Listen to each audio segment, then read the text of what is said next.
So, as the sun goes down in country United Kingdom, we found ourselves in a place. Ever since we got here, when people say, "Oh, you're visiting, you must go here. You must go," and the first thing that everyone says is, "You must go to the Cotswolds." So here we are in the Cotswolds, and where we are right now, apparently you can't go to the Cotswolds without having something to do with this particular gentleman's establishment. So let's go and have a look at it.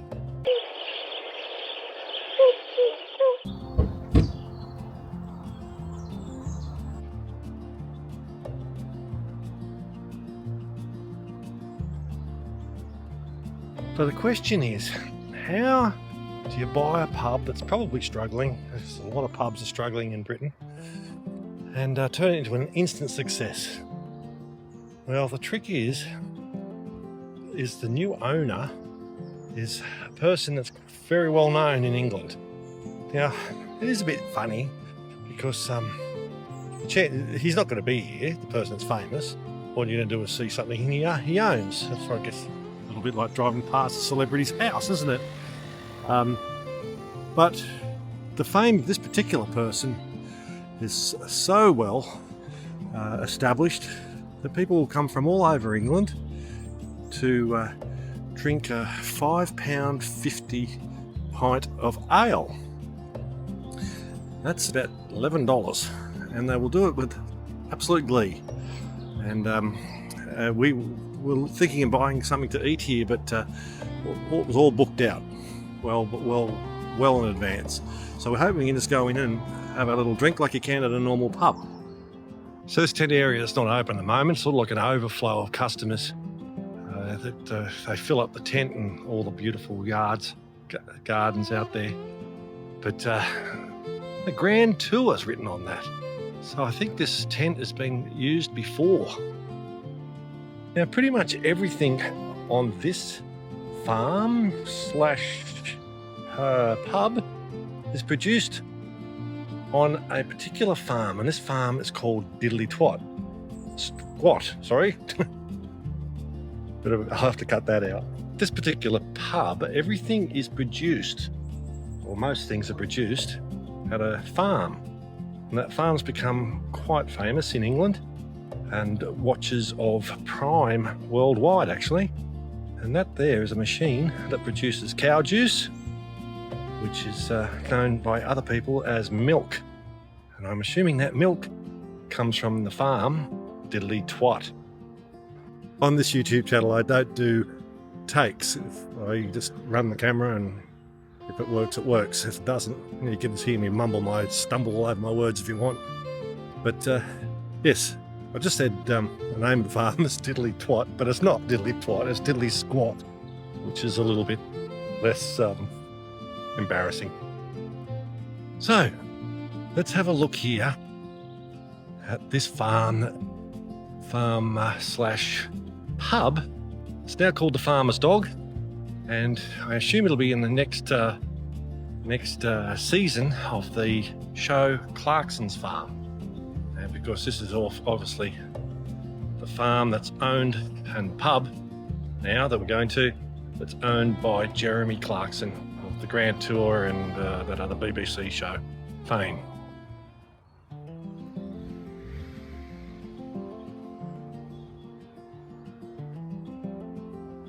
Okay, so there's the welcoming sandwich board at the front door. And of course, this sign here tells you that the beer that Mr. Clarkson makes is sold here. Unsurprising, seeing it's his beer and his pub. Alright, so I'm probably one of the only Australians that doesn't drink beer, doesn't like beer.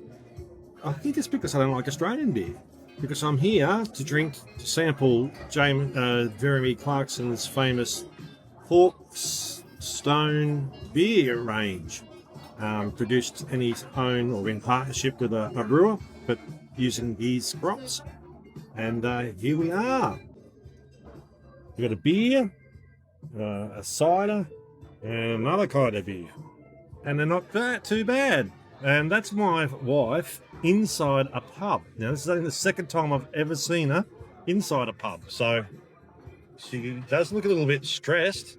I think she's heard stories about pubs, but doesn't realise that this is really more of like a restaurant than a pub. So it's decked out quite nicely. And we just spent a bit of time at the bar there talking to the staff, who are all from the Southern Hemisphere. Nobody's English.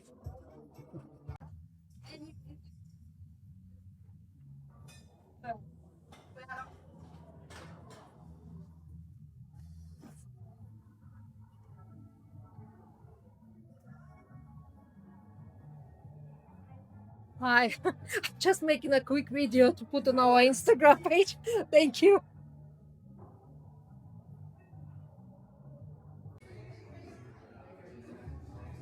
Yeah, so we've enjoyed a beer at Jeremy Clarkson's The Farmer's Dog Pub. And we'll move on to more Clarkson stuff perhaps tomorrow, and then more Cotswoldy things.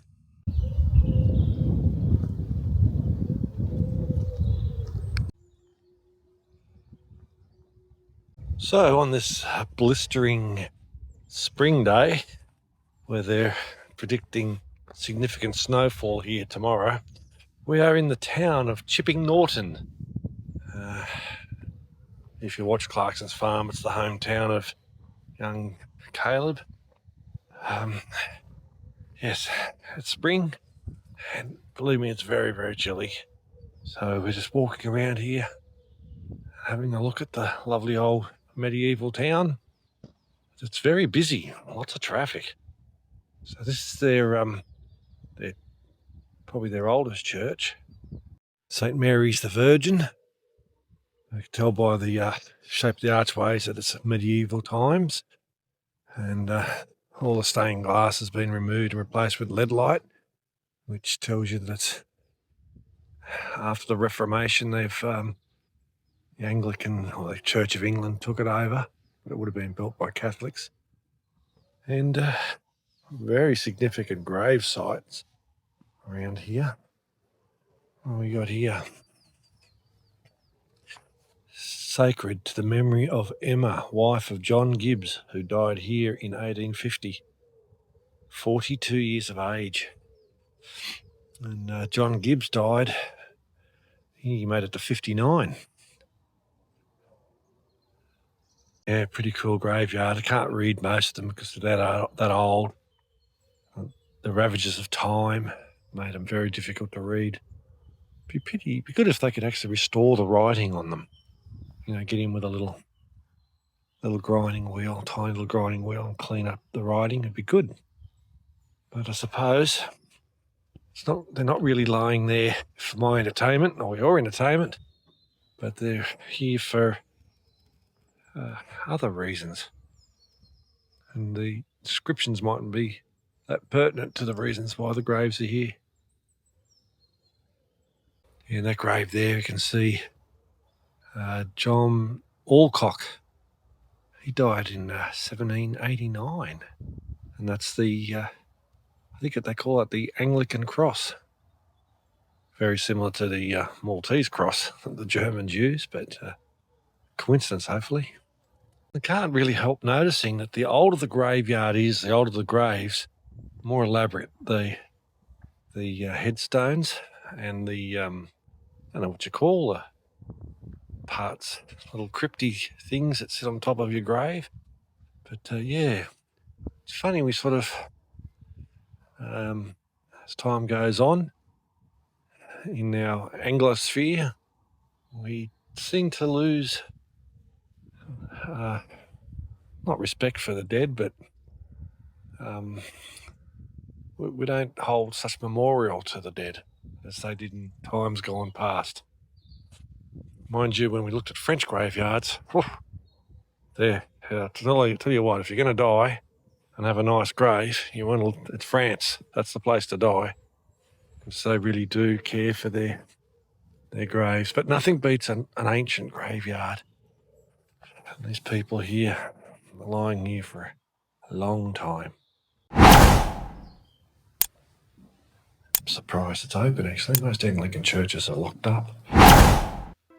Some of the beautiful stained glass windows have survived.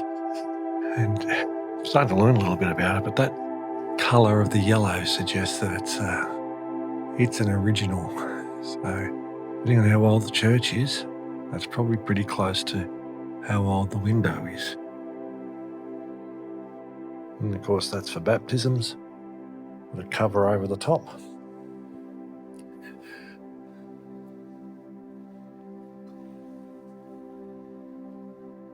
This one's a beautiful stone. Everything's all stone inside. This one really does have a really gorgeous Gothic feel to it.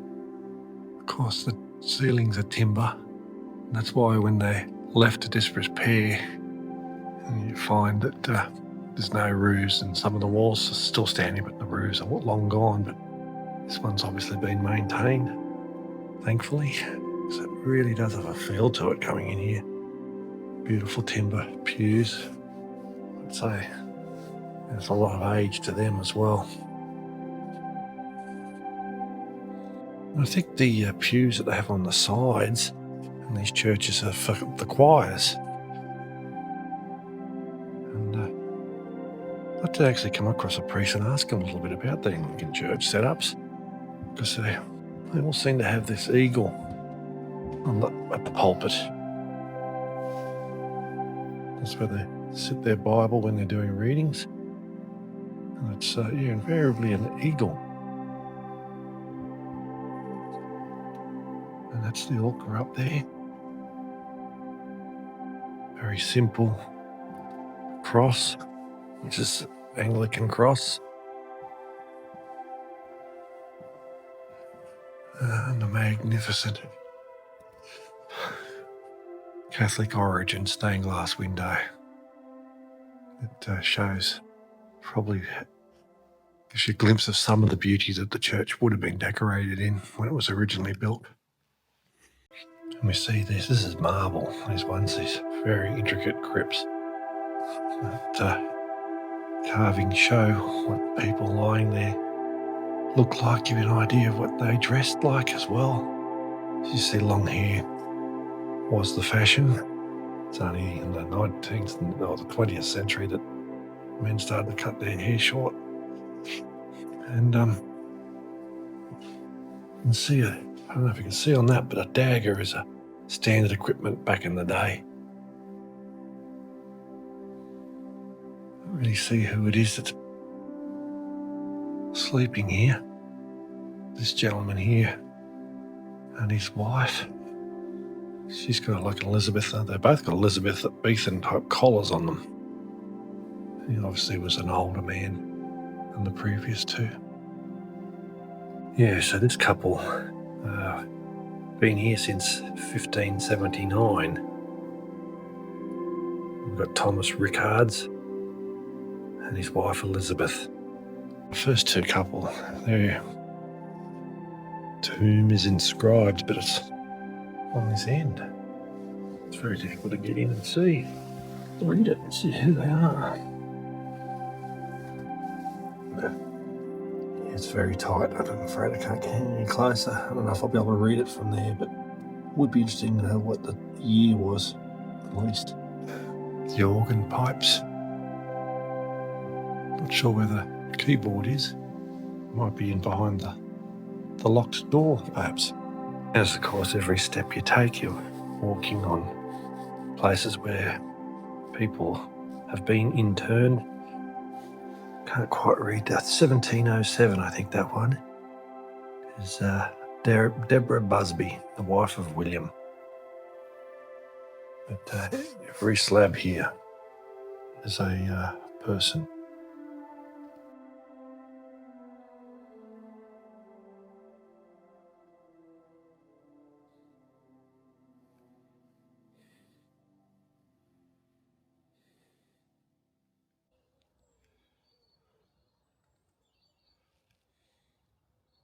Help us grow, like, share and subscribe. Lovely old town with its stone buildings, narrow streets.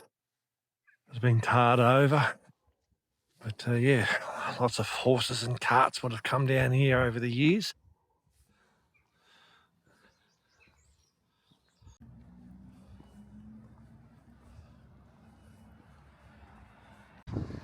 The Rollright Stones, the King's Men Stone Circle. The Rollright Stones consist of 3 monuments: the Whispering Knight's Burial Chamber, King's Men Stone Circle, and King's Stone Standing Stone. Boy, I'm saying stone a lot. Spanning 3,800 to 1,500 BC. Ceremonial stone circle probably dates to about 2,500 BC. Is designed typical of northwest England, Eastern Ireland and Wales. The number of legendary men is said to be uncountable. But before we look at the King Stones, you might see behind me a bunch of rolling hills. Now, I've been wondering about the name Cotswolds. And every time, as soon as I got to England, people go, "Oh, you must go to the Cotswolds. You must go to the Cotswolds." And Cotswolds, to me, it sounds like Codswold. So I thought it was a strange name, so I did a little bit of research. Now, it turns out Cot is a pen for sheep, and Wold is hills. So I'm not sure if you could pick it up on the video, but there are lots of rolling hills in the Cotswolds. So this is where the sheep and the hills. Which is I find a little bit funny, really, because this is apparently a very posh area. And if it was Greece, they have a saying call people Valachos, and Valachos means goats or sheep herders, and it's not a very nice thing. But anyway, the English feel as though it's quite posh. Let's have a look at the King Stones. Very, very old. Older. This stuff here we're looking at here is older than Stonehenge.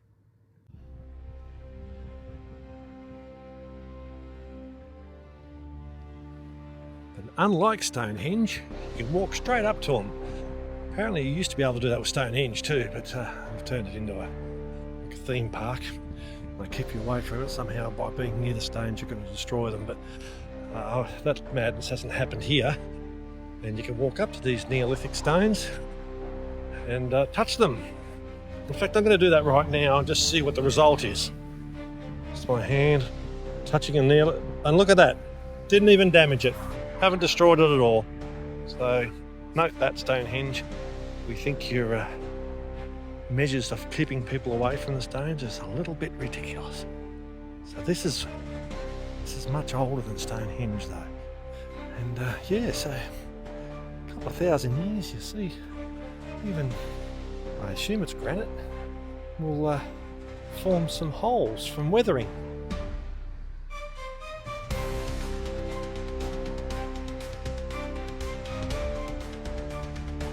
Now, somebody has felt that much of an attraction to this stone circle. They thought they'd be romantic enough to bring it some flowers. And there's our Cotswoldy rolling hills. Sort of hard to get on a two-dimensional plane of a camera. But yeah, they're quite nice, lovely, delightful, as English would say, rolling hills. Now these stones here, they obviously do feel the need to protect them from people. Got a fence around them. And these ones are called the Whispering Knights. Reminds me of old Joe Biden, eh? The Whispering Knights.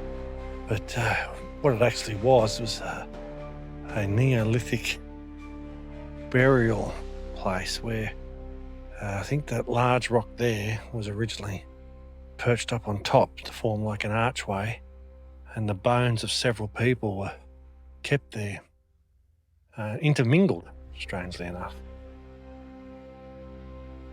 And our final stone on the other side of the road is the King's Stone. Just one stone put up. I reckon this one's only 1500 BC, so the other ones are saying 3800. So they're saying over 2,000 years they decided to stick another stone up. That's pretty much our last stone, I think, for Cotswolds. Help us grow, like, share and subscribe. And one last Cotswold landscape with a falcon that unfortunately you won't be able to see because I haven't got a zoom lens, but there's a falcon flying around there looking for something to eat. And Yeah, beautiful rolling hills for as far as the eye can see. A little bit of a bush fire somewhere happening. Yeah, so that's why they call it the Cotswolds. You can imagine the sheep everywhere. There's a lovely little town down there too. In fact, that lovely little town that I just discovered down there, we've just identified it as being Chipping Norton. We can tell by the St. Mary's, the Virgin's tower on the church there. So unless there's an identical church in another town, that is actually Chipping Norton. Anyway, move on to our next adventure.